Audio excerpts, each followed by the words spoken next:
Kroacia është bërë zyrtarisht shteti 28 antar i bllokut të Bashkimit Evropian, i pari që i bashkangjitet atij që prej vitit 2007, kur Bashkimi Evropian zgjeroi radhët me pranimin e Bullgarisë dhe Rumanisë. Një minutë pas mesnatës, optimizmi dhe shampanjë shoqëruan antarësimin e Kroacisë në Bashkimin Evropian, ndërkohë që mira njerëz dolën në shesh për të festuar më tepër se kurrë këtë ditë kaq të madhe për të gjithë kroatët. Me Kroacinë, Bashkimi Evropian numëron gjithsej 11 shtete ish komuniste me një popullsi prej 100 milion banorësh të marra së bashku dhe një prodhim ekonomik prej 1.4 trilion dollarësh. Ndërkohë, pra ditën e sotme në një ceremoni speciale është hapur zyrtarisht Shtëpia e Evropës në Zagreb, ku të pranishëm ishin edhe presidenti i Parlamentit Evropian Martin Schulz dhe presidenti i Komisionit Evropian José Manuel Barroso, si dhe personalitetet të shumta evropiane. Ndërkohë, nuk kanë munguar as personalitetet shqiptare, ku mes tyre ishte i pranishëm presidenti Bujar Nishani si dhe kryeministri i ardhshëm i dal nga zgjedhjet e 23 qershorit Edi Rama.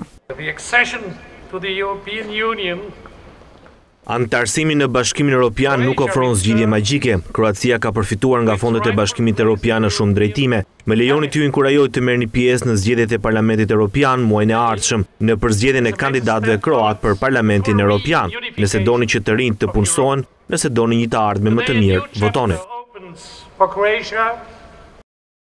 Dobro jutro, Hrvatska. Dobrodošla u Europsku uniju. Të dashur miq, mirë se vini në Bashkimin Evropian, mirë se vini në Unionin Evropian. Po bashkojmë një kontinent që dikur ishte i ndarë.